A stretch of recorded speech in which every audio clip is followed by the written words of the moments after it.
Olá, seja bem-vindo ao Bistrô da Júlia. Hoje nós estamos com um expresso que se chama O que é o Contemporâneo e Outros Ensaios, de Giorgio Agamben. O livro foi traduzido por Vinícius Nicastro, da editora Argos, Chapecó, Santa Catarina, 2009. O sumário do livro trata de 4 capítulos: apresentação, o que é um dispositivo, o que é o contemporâneo e o amigo. Agamben aprofunda nesse ensaio a investigação sobre o problema do tempo e trata especificamente sobre a experiência dele. O autor trata do tempo como Walter Benjamin também tratava do tempo messiânico, longe da visão racional. É justamente nessa ligeira diferença, nesse mínimo deslocamento das coisas entre o mundo profano e o mundo messiânico que Agamben pensa. Como pensar uma nova ação e uma nova política humana para além das dimensões consensuais democráticas que a filosofia e o pensamento político atuais parecem tomar como único e o último estágio evolucionário da humanidade. Ou ainda, de modo liminar, como parar a máquina governamental em que parece ter se transformado toda a política e ter acesso a uma nova política, uma política da amizade, calcada numa outra experiência do tempo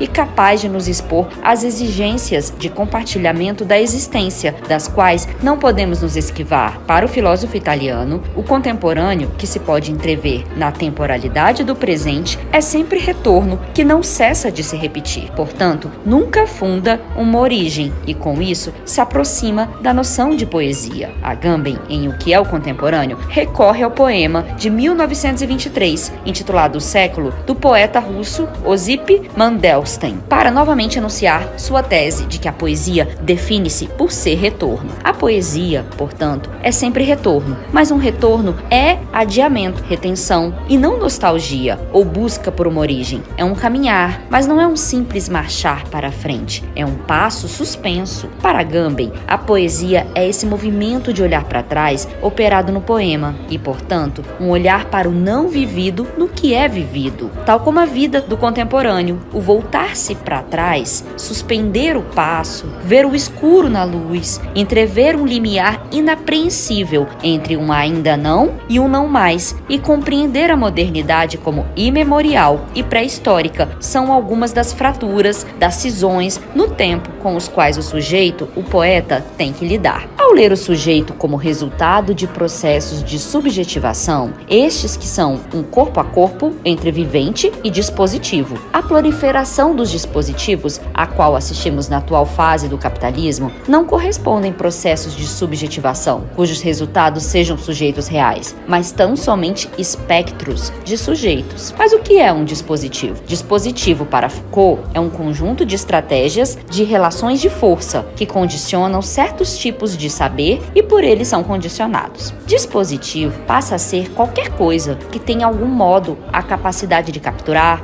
orientar, determinar, interceptar, modelar, controlar e assegurar os gestos, as condutas, as opiniões e os discursos dos seres viventes. Diferentemente do que acontecia com os dispositivos ditos tradicionais, a confissão, a prisão, as escolas, os dispositivos como internet, telefone, televisão, câmeras de monitoramento urbano não constatam um sujeito real, mas uma recíproca indiferenciação entre subjetivação e dessubjetivação, da qual não surge senão um sujeito espectral. A proliferação dos dispositivos, a qual assistimos na atual fase do capitalismo, não corresponde ao processo de subjetivação, cujos resultados sejam sujeitos reais, mas tão somente espectros de sujeitos. A partir dessa compreensão espectral do sujeito, podemos ter a impressão de que a categoria da subjetividade no nosso tempo vacila e perde consistência. Mas se trata, para ser preciso, não de um cancelamento ou de uma superação, mas de uma disseminação que leva ao extremo o aspecto de mascaramento que sempre acompanhou toda a identidade pessoal.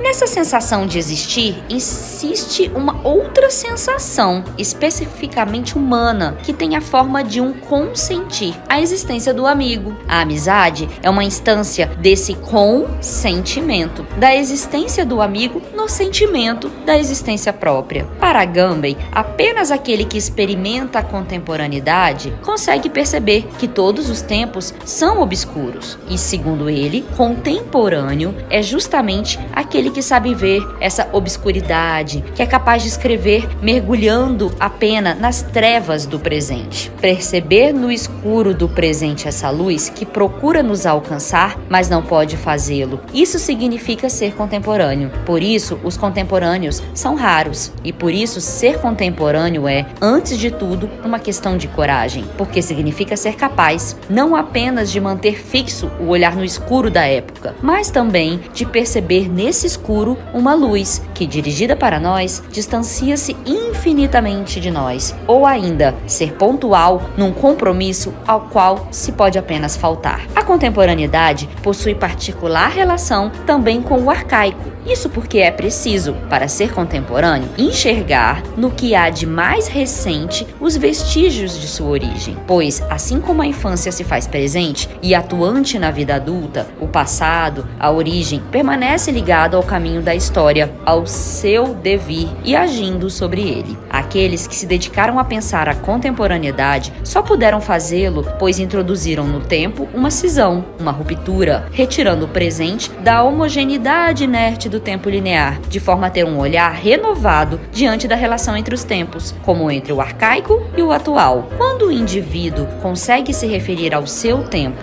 necessariamente deve enxergar um ponto de cisão, uma fratura no desenrolar da história. E é desse ponto de ruptura que pode lançar um novo olhar, não só para o seu tempo, como também para o passado. A era, minha fera, quem ousa, olhando nos teus olhos, com sangue, colar a coluna de tuas vértebras, com cimento de sangue, 2 séculos, que jorra de garganta das coisas. Treme o parasita, espinha, langue, filipenso ao umbral de horas novas. Todo ser, enquanto a vida avança, deve suportar essa cadeia, oculta de vértebras. Em torno jubila uma onda, e a vida, como frágil cartilagem de criança, parte seu ápex, morte da ovelha, a idade da terra em sua infância. Junta as partes nodosas do dia. Soa a flauta e o mundo está liberto. Soa a flauta e a vida se recria. Angústia, a onda do tempo oscila, batida pelo vento do século. E a víbora, na relva respira, o ouro da idade, áurea medida. Vergônteas de nova primavera, mas a espinha partiu-se da fera. Bela era lastimável, era ex-pantera flexível, que volve para trás, riso absurdo, e descobre, duro e dócil, na meada dos rastros, as pegadas de seus próprios passos. Poesia russa moderna da nova antologia, São Paulo, Brasiliense, 1985, tradução de Haroldo Campos, da poesia que ele cita do russo Osip